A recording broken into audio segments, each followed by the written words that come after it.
لو انت من الناس اللي بتحب البطاطس الجاهزة يبقى الفيديو ده ليكي. الكيس منها بقى غالي جدا، وكمان البطاطس مالية السوق، وكمان رخيصة جدا. طب ما تيجوا بقى نعملها في البيت، احسن واوفر بكتير من الجاهزة. سهلة وبسيطة من غير اختراعات كتير، ووصفة مفيش بجد ابسط منها. هنقول بسم الله ونصلي على الرسول عليه افضل الصلاة والسلام، وتعالوا نشوف كده. الطريقة سهلة جدا.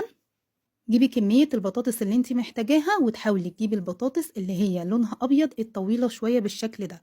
البطاطس دي بتبقى حلوة جدا جدا في التحمير، وده طبعا موسمها.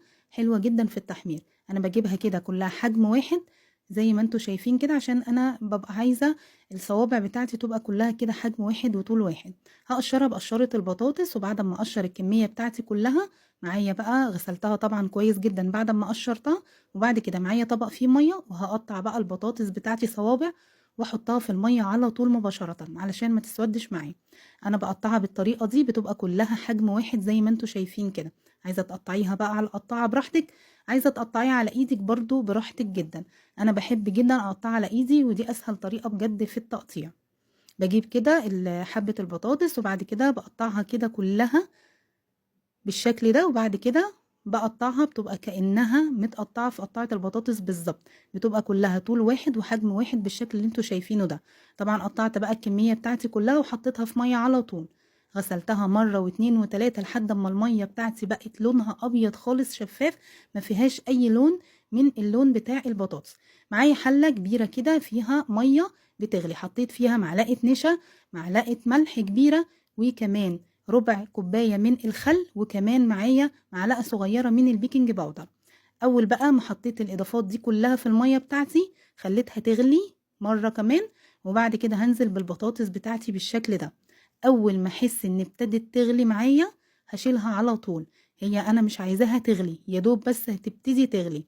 هحطها على طول في مية باردة، على طول مية باردة من الحنفية كده، يعني حاطة طبق جنبي فيه مية باردة من الحنفية. بطلع على طول من الحلة واحط في المية الباردة، وبعد كده بشيل من المية الباردة انشف على طول بالشكل اللي انتوا شايفينه. خليت طبعا المية غليت تاني قبل ما احط البطاطس اللي باقية. يعني خليت المية تغلي الاول، وبعد كده حطيت كمية البطاطس التانية، وطبعا فرطتها تاني لحد ما نشفت تماما معايا. بعد كده بقى حطيتها كده في صينية كبيرة، وجبت حوالي ربع كوباية زيت، وفضلت بقى اغلف البطاطس كويس جدا جدا بالزيت. وده خطوة مهمة جدا جدا علشان البطاطس تطلع معاكي ناجحة.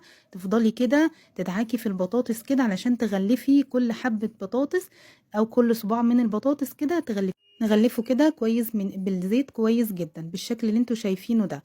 بعد كده طبعا بقى هجيب صينية وفيها كيس من اكياس التلاجة، وهرصهم بالشكل ده لحد ما اخلص الكمية بتاعتي. وطبعا بعد كل طبقة بحط كيس من اكياس التلاجة تاني، وبعد كده برص كمان طبقة.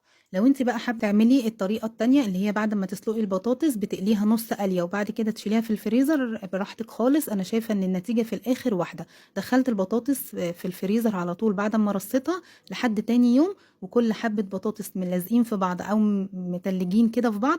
بحاول افككهم عن بعض علشان تفضل معايا كده متفككة، وتبقى الصباع بصباعه كده على طول. افكك على طول وادخل في الاكياس، وربطتها على طول ودخلتها الفريزر. ودايما بقول ان انت لو انت شفتي اي طريقه تجربي في اقل كميه عندك، يعني ممكن تجيبي كيلو بطاطس او نص كيلو بطاطس. جربي الطريقه دي وجربي الطريقه دي، واكتر طريقه تعجبك اعمليها. واي طريقه تفريز تشوفيها جربيها حتى لو في اقل كميه زي ما قلتلك. وجربي ما تخافيش خالص. جربي، ممكن طريقه تفريز تعجبك عن اي طريقه انت مثلا كنتي بتعمليها بقالك سنين وجربتي طريقة فممكن تعجبك اكتر.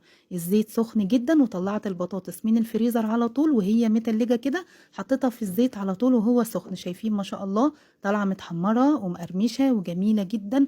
والصوابع الصباع بصباعه زي ما انتوا شايفين كده. جربيها هتعجبك. صحتين والف هنا يا رب. ما تنسيش اللايك وكمان المتابعة.